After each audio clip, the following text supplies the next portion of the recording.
राजा परीक्षित को ब्राह्मण का शाप, तक्षक के काटने से उनकी मृत्यु तथा उनकी रक्षा न करने के पाप से कलंकित काश्यप ब्राह्मण का स्वामी पुष्करणी में स्नान करके शुद्ध होना। श्री सूत जी कहते हैं, महर्षियों, अब मैं श्री स्वामी पुष्करणी के महात्मा का प्रतिपादन करने वाला इतिहास कहता हूं, जो इसे पढ़ने वालों के भी पाप का नाश करने वाला है। अभिमन्यु के पुत्र राजा परीक्षित धर्म के अनुसार इस पृथ्वी का पालन करते हुए हस्तिनापुर में निवास करते थे। एक समय वह मृगया में अनुरक्त होकर वन में घूम रहे थे। उस समय उनकी अवस्था 60 वर्ष की हो गई थी। वह भूख और प्यास से पीड़ित थे। घूमते घूमते उन्होंने एक ध्यान मग्न मुनि को देखकर पूछा, मुने, मैंने इस समय वन में अपने बाण से एक मृग को घायल किया है।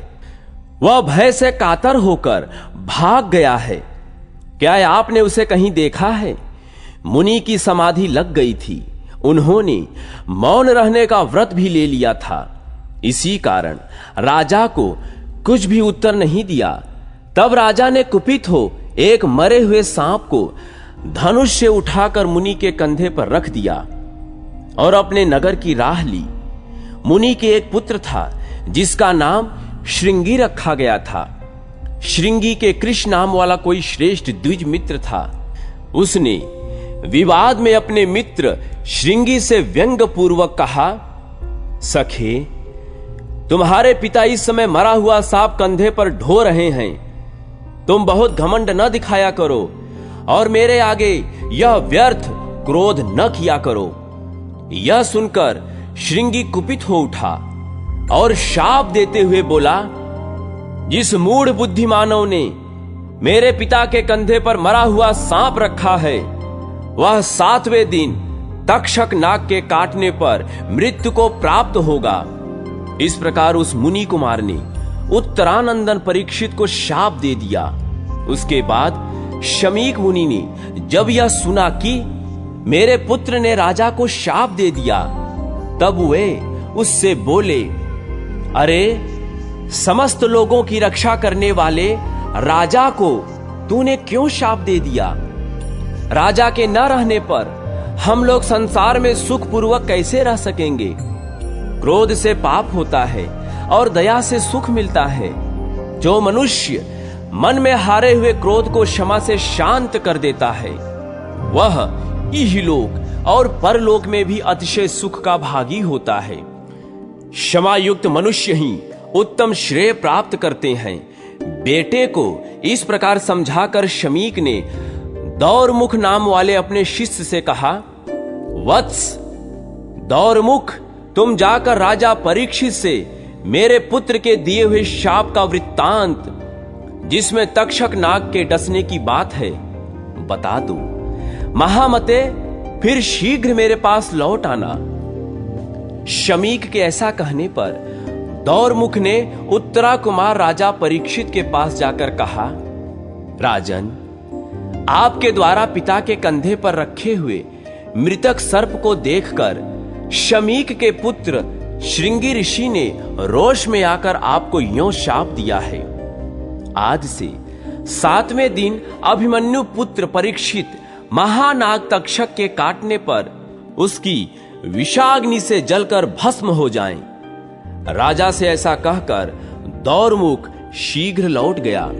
उसके जाने पर राजा ने गंगा की बीच धारा में एक ही खंभे का एक बहुत ऊंचा और विस्तृत मंडप बनवाया और भगवान विष्णु के प्रति भक्ति भाव बढ़ाते हुए अनेक देव ऋषि, ब्रह्म ऋषि तथा राज ऋषियों के साथ वह उस ऊंचे मंडप में रहने लगे। उसी अवसर पर मंत्र जानने वालों में श्रेष्ठ काश्यप नाम वाला ब्राह्मण तक्षक के महान विष्य राजा की प्राण रक्षा करने के लिए 7वें दिन वहां जा रहा था। दरिद्र होने के कारण वह राजा से धन पाने की इच्छा रखता था। इसी बीच में तक्षक नाग भी ब्राह्मण का रूप धारण करके आ गया। मार्ग में काश्यप को देखकर उसने पूछा, ब्राह्मण, महामुने, तुम कहां जाते हो? मुझे बताओ। काश्यप ने उत्तर दिया, आज महाराज परीक्षित को तक्षक नाग अपनी विषाग्नि से जलाएगा।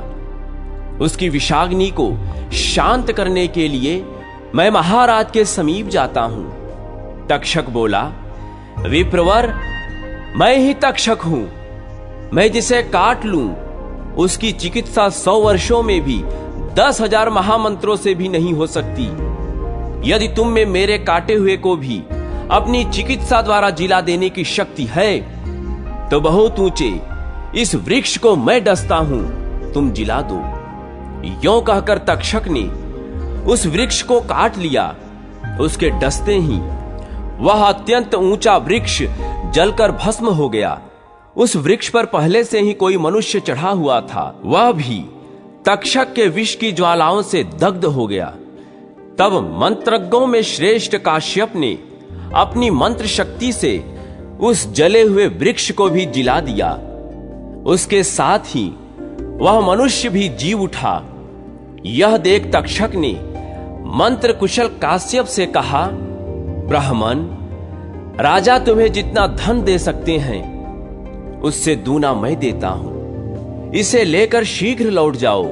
यों कहकर तक्षक ने उसे बहुमूल्य रत्न देकर लौटा दिया। तत्पश्चात तक्षक ने सब सर्पों को बुलाकर कहा, तुम सब लोग मुनियों के वेश धारण करके राजा के पास जाओ और उन्हें भेंट में फल समर्पित करो। बहुत अच्छा कहकर सभी राजा को फल देने लगे। उस समय तक्षक भी किसी बेर के फल में कृमिका रूप धारण करके राजा को डसने के लिए बैठ गया। ब्राह्मण रूपी सर्पों के दिए हुए सभी फल राजा परीक्षित ने बूढ़े मंत्रियों को देखकर कौतूहलवश एक मोटे फल को हाथ में ले लिया। इसी समय सूर्य भी अस्ताचल पर पहुंच गए। उस फल में सब लोगों ने तथा राजा ने भी एक लाल रंग का कीट देखा। वही तक्षक था। उसने शीघ्र ही फल से निकलकर राजा के शरीर को लपेट लिया। यह देख आसपास बैठे हुए सब लोग भय से भाग गए। ब्राह्मणों, तक्षक की अत्यंत प्रबल विषाग्नि से राजा परीक्षित मंडप सहित तत्काल जलकर भस्म हो गए। पुरोहित और मंत्रियों ने उनका आर्धवदैहिक संस्कार करके प्रजा की रक्षा के लिए उनके पुत्र जनमेजय को राजा के पद पर अभिषिक्त कर दिया। तक्षक से राजा की रक्षा करने के लिए जो काश्यप नामक ब्राह्मण आया था उसकी सब लोग निंदा करने लगे। अंत में वह शाकल्य मुनि की शरण में गया और उन्हें प्रणाम करके बोला, भगवान, आप सब धर्मों के ज्ञाता और भगवान विष्णु के प्रिय भक्त हैं। ये मुनि, ब्राह्मण, सुहृद तथा अन्य लोग जो मेरी निंदा करते हैं, इसका क्या कारण है यह मैं नहीं जानता। यदि आप जानते हो तो बतावें। तब महामुनि शाकल्य ने क्षण भर ध्यान करके काश्यप से कहा, तुम तक्षक से महाराज परीक्षित को बचाने के लिए जा रहे थे, किंतु आधे मार्ग में तक्षक ने तुम्हें मना कर दिया। जो मनुष्य विष, रोग आदि की चिकित्सा करने में समर्थ होकर भी काम, क्रोध, भय, लोभ, मार्तस्य अथवा मोह से विष एवं रोग से पीड़ित मनुष्य की रक्षा नहीं करता, वह ब्रह्म हत्यारा, शराबी, चोर, गुरु पत्नीगामी तथा इन सब के संसर्ग दोष से दूषित है। उसके उद्धार का कोई उपाय नहीं है। महाराज परीक्षित पवित्र यश वाले धर्मात्मा, विष्णु भक्त, महायोगी तथा चारों वर्णों की रक्षा करने वाले थे। उन्होंने व्यासपुत्र शुकदेव जी से भक्ति पूर्वक श्रीमद् भगवत की कथा सुनी थी। ऐसे पुण्यात्मा राजा की रक्षा न करके जो तुम तक्षक के कहने से धन लेकर लौट गए, उसी कारण से श्रेष्ठ ब्राह्मण और बंधु बांधव तुम्हारी निंदा करते हैं। मरने वाले मनुष्य के प्राण जब तक कंठ में रहते हैं तब तक उसकी चिकित्सा करनी चाहिए। तुम चिकित्सा करने में समर्थ होकर भी उनकी दवा किए बिना ही आधे मार्ग से लौट आए, इसलिए तुम वास्तव में निंदा के पात्र हो। काश्यप बोले, उत्तम व्रत का पालन करने वाले शाकल्य जी, मेरे दोष की शांति के लिए कोई उपाय बताइए, जिससे मेरे बंधु बांधव और सुहृद मुझे ग्रहण करें। आप भगवान के प्रिय भक्त हैं, मुझ पर अवश्य कृपा करें।